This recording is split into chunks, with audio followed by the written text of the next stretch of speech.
प्रचार चांगला सुरू आहे. लोकांचा उत्तम प्रतिसाद मिळत आहे आणि गेल्या अनेक दिवसापासून विकासाच्या बाबतीत न बोलता वैयक्तिक पातळीवर घाणेरड्या पद्धतीचे पेजेस चालून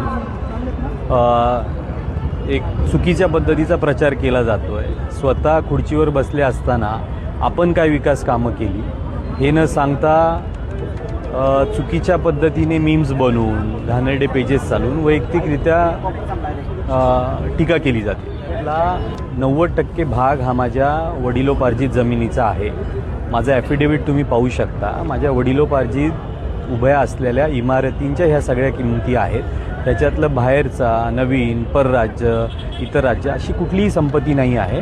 तुम्हाला खराडीतल्या रेट जमिनींचे बिल्डिंगचे ऑफिस स्पेसेसचे कमर्शियल दुकानांचे माहिती आहे. तर ह्या सगळ्या संपत्ती माझ्या खराडीतील वडिलोपार्जित जमिनीचे आहे आणि त्याच्यामुळे ती डिक्लेअर केली संपत्ती आहे. ही चुकीच्या मार्गाने कमवली किंवा दुसऱ्या कुठल्या मार्गाने कमवली तर ह्याची नक्कीच चौकशी करता येऊ शकते. तुम्ही इन्कम टॅक्सला अर्ज करा, तुम्ही ईडीला अर्ज करा, ह्याची चौकशी होईल सगळ्याची आणि सत्य पुढे येईल.